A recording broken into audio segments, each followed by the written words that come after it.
Hello everyone, welcome back to Mama Gibson's Reading Corner.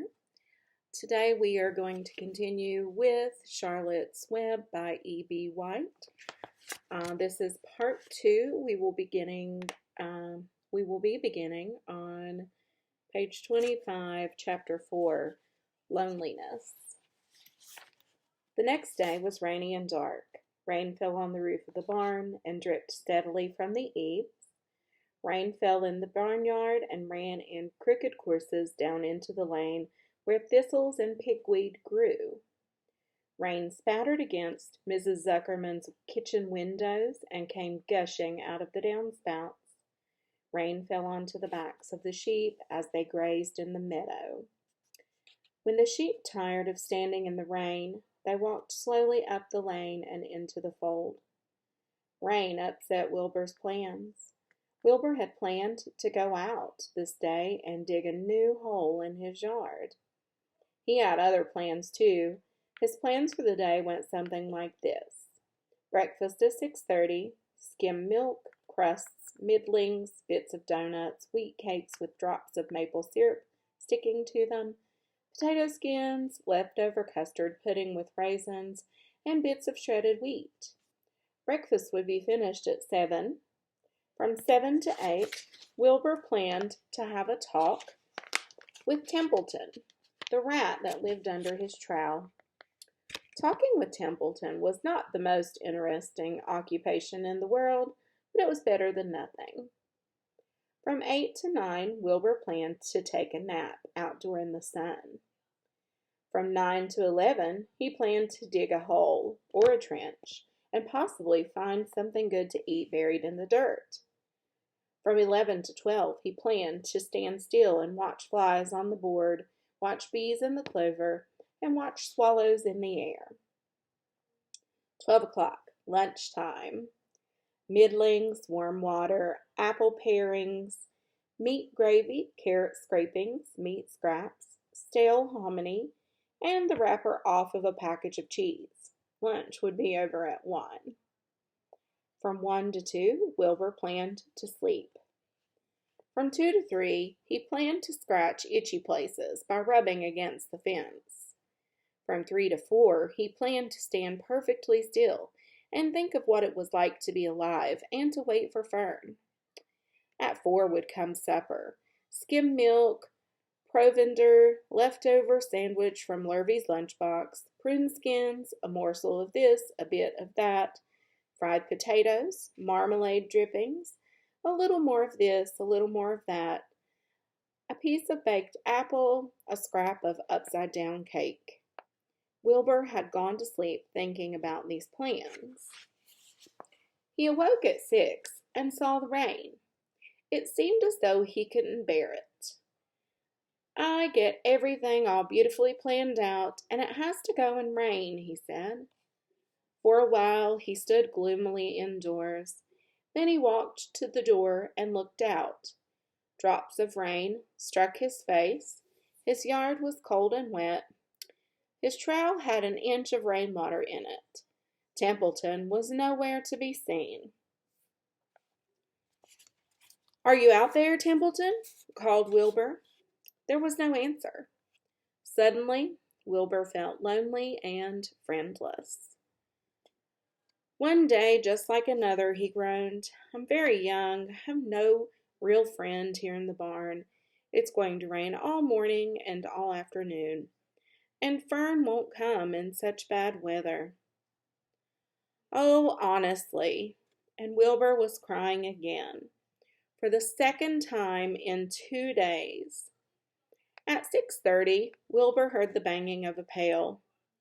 Lurvy was standing outside in the rain, stirring up breakfast. "Come on, pig," said Lurvy. Wilbur did not budge. Lurvy dumped the slops, scraped the pail, and walked away. He noticed that something was wrong with the pig. Wilbur didn't want food. He wanted love. He wanted a friend, someone who would play with him. He mentioned this to the goose, who was sitting quietly in the corner of the sheepfold. "Will you come over and play with me?" he asked. Sorry, Sonny, sorry, said the goose. I'm sitting on my eggs, 8 of them. Got to keep them toasty warm. I have to stay right here. I'm flibberty-ibberty-gibbet. I do not play when there are eggs to hatch. I expect goslings. Well, I didn't think you were expecting woodpeckers, said Wilbur bitterly. Wilbur tried one of the lambs next. Will you please play with me? He asked. Certainly not, said the lamb. In the first place, I cannot get in your pen, as I am not old enough to jump over the fence. In the second place, I am not interested in pigs. Pigs mean less than nothing to me. What do you mean, less than nothing? Replied Wilbur. I don't think there is such a thing as less than nothing. Nothing is absolutely the limit of nothingness. It's the lowest you can go. It is the end of the line. How can something be less than nothing? If there were something that was less than nothing, then nothing would not be nothing. It would be something. Even though it's just a very little bit of something.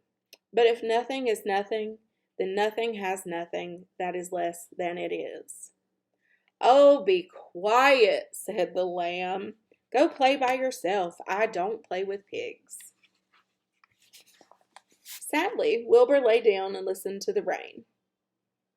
Soon he saw the rat climbing down a slanting board that he used as a stairway. Will you please play with me, Templeton? Asked Wilbur. Play, said Templeton, twirling his whiskers. Play. I hardly know the meaning of the word. Well, said Wilbur, it means to have fun, to frolic, to run and skip, and make merry. I never do those things if I can avoid them, replied the rat sourly. I prefer to spend my time eating, gnawing, spying, and hiding. I am a glutton, but not a merrymaker. Right now, I am on my way to your trowel to eat your breakfast, since you haven't got sense enough to eat it yourself. And Templeton the rat crept stealthily along the wall and disappeared into a private tunnel that he had dug between the door and the trowel in Wilbur's yard. Templeton was a crafty rat, and he had things pretty much his own way. The tunnel was an example of his skill and cunning. The tunnel enabled him to get from the barn to his hiding place under the pig trough without coming out into the open. He had tunnels and runways all over Mr. Zuckerman's farm, and could get from one place to another without being seen. Usually he slept during the daytime and was abroad only after dark. Wilbur watched him disappear into his tunnel, and in a moment he saw the rat's sharp nose poke out from underneath the wooden trowel. Cautiously, Templeton pulled himself up over the edge of the trowel. This was almost more than Wilbur could stand. On this dreary, rainy day, to see his breakfast being eaten by somebody else. He knew Templeton was getting soaked out there in the pouring rain, but even that didn't comfort him. Friendless, dejected, and hungry, he threw himself into the manure and sobbed. Late that afternoon, Lurvy went to Mr. Zuckerman. I think there's something wrong with that pig of yours. He hasn't touched his food. Give him 2 spoonfuls of sulphur and a little molasses, said Mr. Zuckerman. Wilbur couldn't believe what was happening to him. When Lurvy caught him and forced the medicine down his throat, this was certainly the worst day of his life. He didn't know whether he could endure the awful loneliness any more. Darkness settled over everything. Soon there were only shadows and the noises of the sheep chewing their cuds, and occasionally the rattle of a cow chain up overhead. You can imagine Wilbur's surprise when out of the darkness came a small voice he had never heard before. It sounded rather thin but pleasant. Do you want a friend, Wilbur? It said. I'll be a friend to you. I've watched you all day, and I like you." "But I can't see you," said Wilbur, jumping to his feet. "Where are you, and who are you?" "I'm right up here," said the voice. "Go to sleep. You'll see me in the morning." Chapter 5. Charlotte. The night seemed long. Wilbur's stomach was empty and his mind was full. And when your stomach is empty and your mind is full, it's always hard to sleep. A dozen times during the night, Wilbur woke and stared into the blackness, listening to the sounds and trying to figure out what time it was. A barn is never perfectly quiet. Even at midnight, there's usually something stirring. The first time he woke, he heard Templeton gnawing a hole in the grain bin. Templeton's teeth scraped loudly against the wood and made quite a racket. "That crazy rat," thought Wilbur. "Why does he have to stay up all night grinding his clashers and destroying people's property? Why can't he go to sleep like any decent animal?" The second time Wilbur woke, he heard the goose turning on her nest and chuckling to herself. "What time is it?" whispered Wilbur to the goose. Probably about 11:30, said the goose. "Why aren't you asleep, Wilbur?" "Too many things on my mind," said Wilbur. "Well," said the goose, "that's not my trouble. I've nothing at all on my mind, but I've too many things under my behind. Have you ever tried to sleep while sitting on 8 eggs? "No," replied Wilbur. "I suppose it is uncomfortable. How long does it take a goose egg to hatch?" Approximately 30 days, all told," answered the goose. "But I cheat a little. On warm afternoons, I just pull a little straw over the eggs and go out for a walk." Wilbur yawned and went back to sleep. In his dreams, he heard again the voice saying, "I'll be a friend to you. Go to sleep. You'll see me in the morning." About half an hour before dawn, Wilbur woke and listened.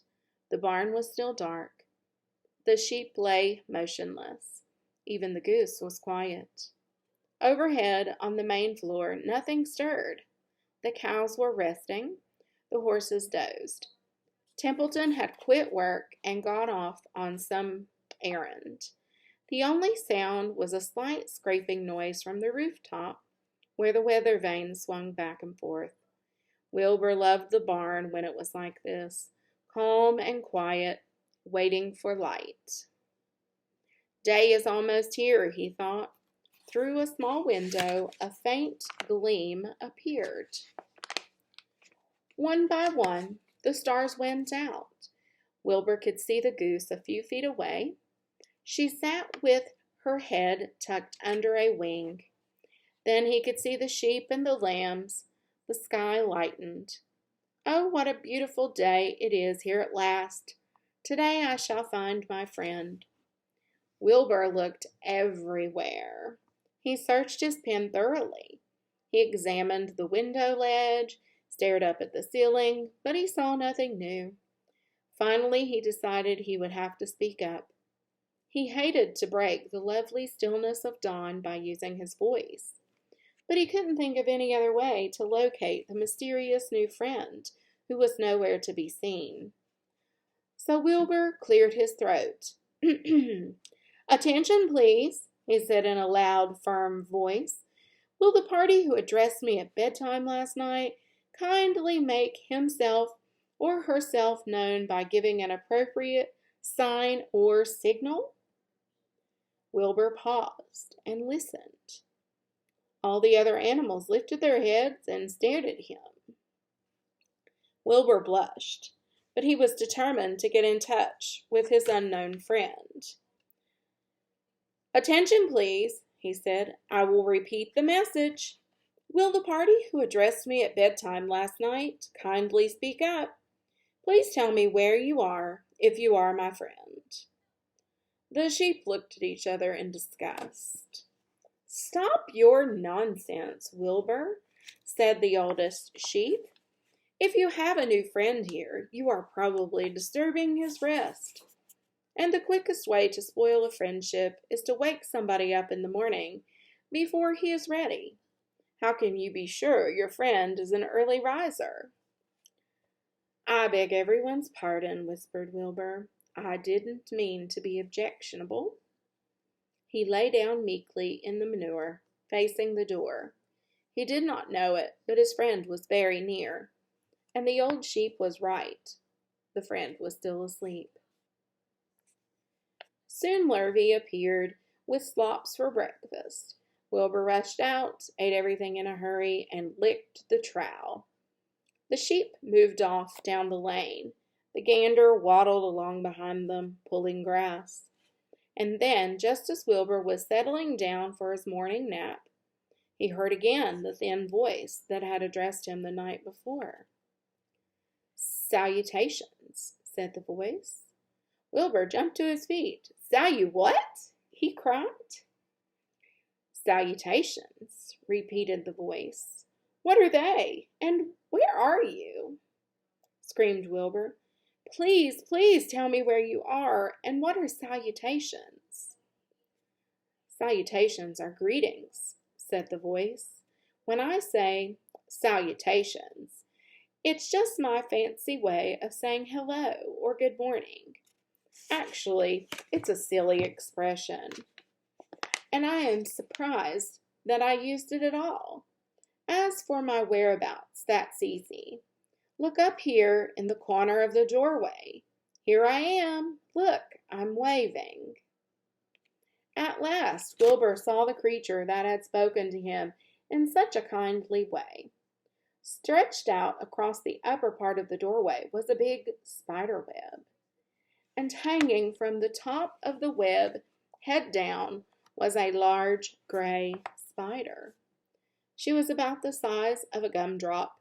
She had 8 legs, and she was waving one of them at Wilbur in a friendly greeting. "See me now?" she asked. "Oh, yes, indeed," said Wilbur. "Yes, indeed. How are you? Good morning. Salutations. Very pleased to meet you. What is your name, please? May I have your name?" "My name," said the spider, "is Charlotte." "Charlotte what?" asked Wilbur eagerly. "Charlotte A. Cavatica. But just call me Charlotte." "I think you're beautiful," said Wilbur. "Well, I am pretty," replied Charlotte. "There's no denying that. Almost all spiders are rather nice looking. I'm not as flashy as some, but I will do. I wish I could see you, Wilbur, as clearly as you can see me." "Why can't you?" asked the pig. "I'm right here." "Yes, but I'm nearsighted," replied Charlotte. "I've always been dreadfully nearsighted. It's good in some ways, not so good in others. Watch me wrap up this fly." A fly that had been crawling along Wilbur's trowel had flown up and blundered into the lower part of Charlotte's web, and was tangled in the sticky threads. The fly was beating its wings furiously, trying to break loose and free itself. "First," said Charlotte, "I dive at him." She plunged beautifully head first toward the fly. As she dropped, a tiny silken thread unwound from her rear end. "Next, I wrap him up."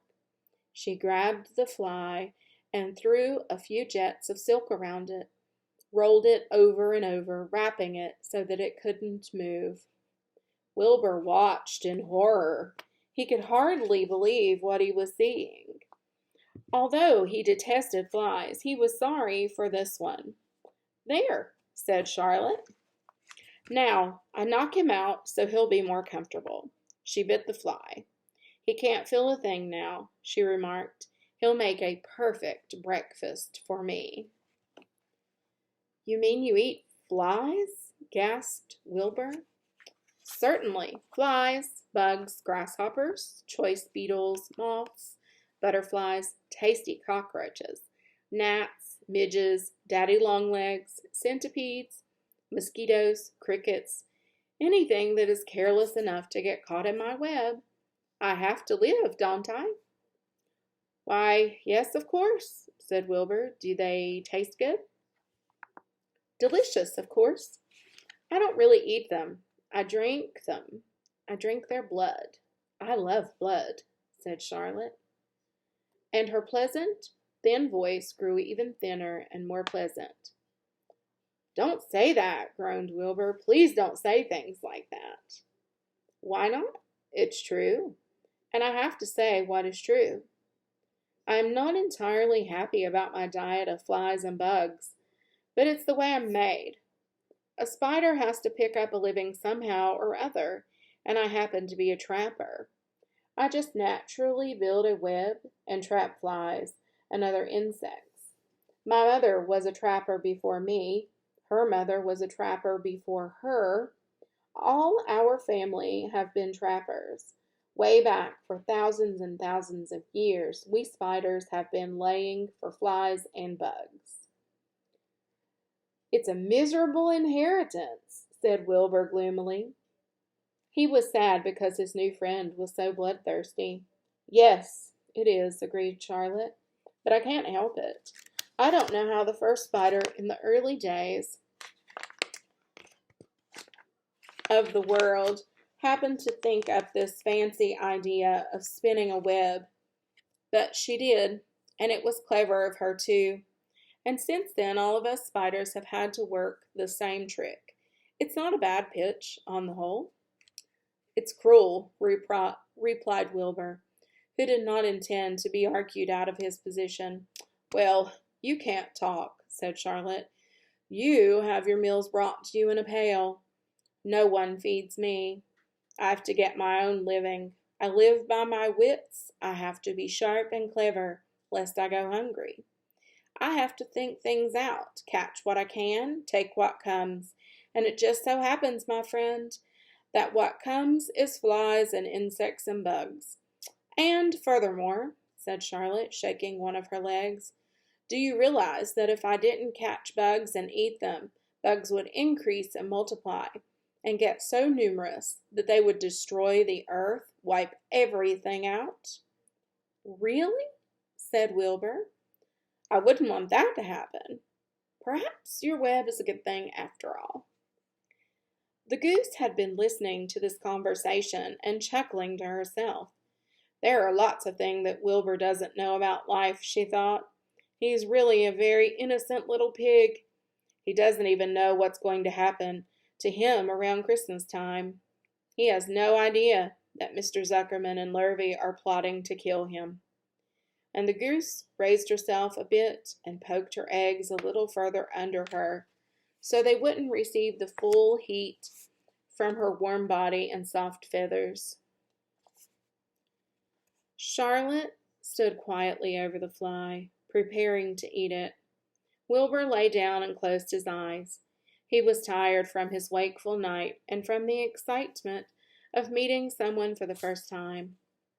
A breeze brought him the smell of clover, the sweet-smelling world beyond his fence. "Well," he thought, "I've got a new friend, all right. But what a gamble friendship is. Charlotte is fierce, brutal, scheming, bloodthirsty, everything I don't like. How can I learn to like her even though she is pretty and, of course, clever?" Wilbur was merely suffering the doubts and fears that often go with finding a new friend. In good time, he was to discover that he was mistaken about Charlotte. Underneath her rather bold and cruel exterior, she had a kind heart, and she was to prove loyal and true to the very end. That is the end of chapter 5, and we are nearing the time limit on this video, so we will pick up with chapter 6 in the next one. I'm so glad that you chose to join me for the second installment of Charlotte's Web, and I look forward to seeing you again soon. Keep reading those books, I hope you've read lots and continue to read. I'll see you soon.